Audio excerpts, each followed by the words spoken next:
What makes a magnet?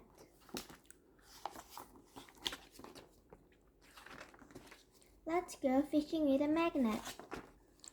Put different things in a box. A penny, a nickel, and a dime. A twig, some tags and paper clips, bits of aluminum foil, rubber bands, piece of paper, and a pin or two. Next, find the magnet. They come in different shapes and sizes. Tie one end of a string around your magnet. Tie the other end to a stick or a pencil. This is your fishing pole. Go fishing in the box. Put the things you catch in a pile. The other will stay in the box. Everything you lifted out of the box is made of iron. The tags, the paper clips, and the pin. The magnet won't pick up a twig, rubber bands, aluminum foils, paper, a dime, a nickel, or a penny because they're not made of iron. Dimes, nickels, pennies, and aluminum foils are made of other kinds of metal. A magnet picks up only things that have a lot of iron in them. You can make your own magnet with a needle.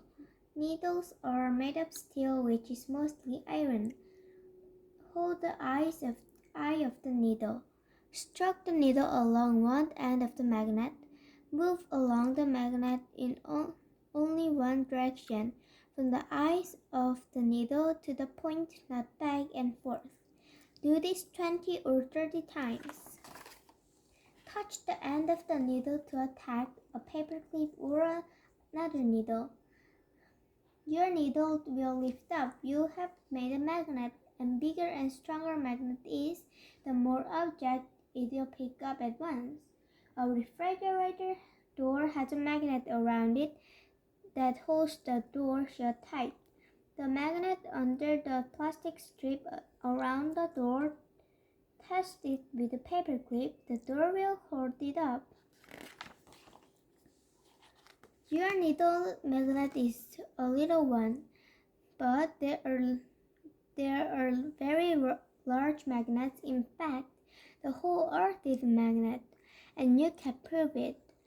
First, use your needle magnet to make a compass. Get 2 small pieces of foam, plastic, or cork and stick pieces on each end of the needle. Then float the needle in a bottle of water. The needle will swing around so one end points north. Keep the needle in the center of the bowl so it can swing freely. Turn the needle around when you let go. The same end will again point north. Put a dot of ink in the end. You have made a compass. The ends of the magnet are different. One is called the north-seeking pole, or simply the North Pole. In your compass, it's the one with the ink dot on it. The other end is the south-seeking pole, or simply the South Pole. Magnets are strongest at the poles. When you pick things out of your fishing box, they stuck ends of the magnet, not the middle. Your compass points north because Earth is a magnet.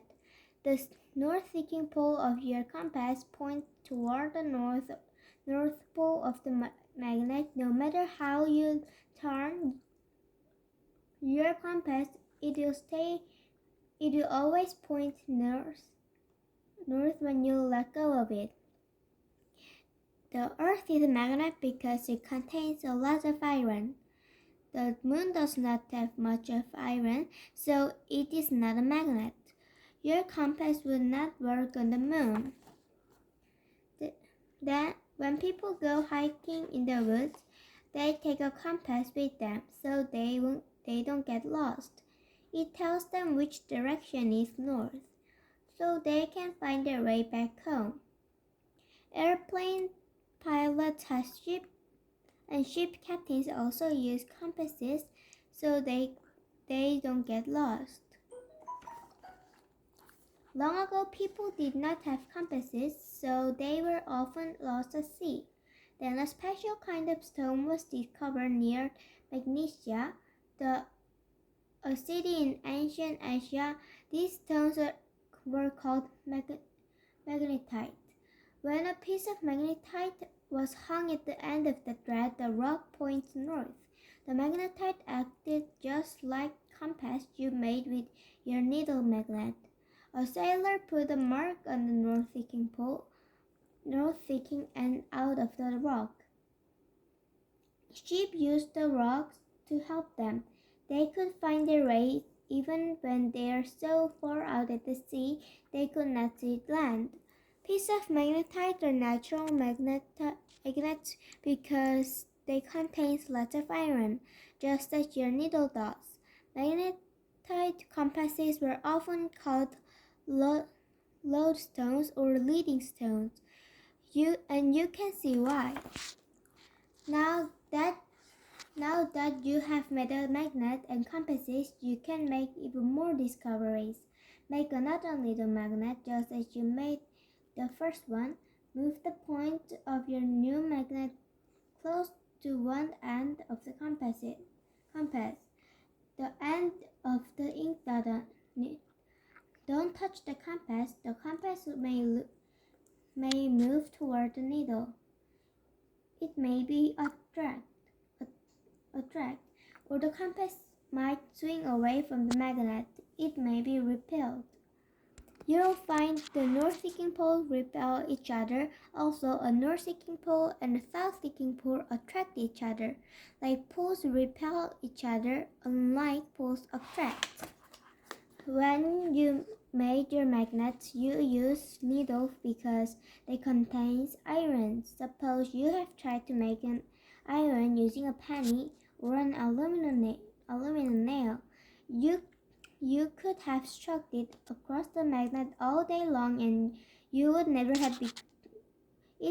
never have become a magnet. Why is that? Why can only iron become a magnet? Scientists are not sure why this is true. Maybe it's because the smallest bits of iron in a needle are small magnets that point in all directions. When you struck a needle across the magnet, the tiny magnets line up. The magnetism of the particle is added to another, making the magnetism stronger.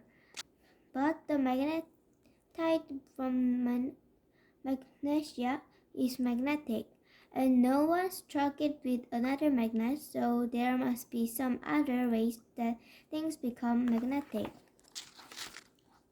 Remember, magnetic contains a lot of iron, and the rocks have been in the ground for thousands of years.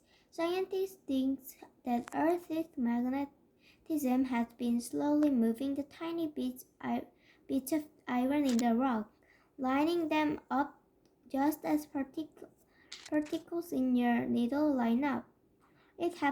This happens because Earth is a great big magnet, so over thousands of years, the Earth may be able to make magnets out of things that have lots of iron in them. Magnetism is everywhere on the Earth of ours. It goes through air and the water, glass and walls, cardboard and tabletops. You know this because your compass works just about everywhere. Try it and see for yourself.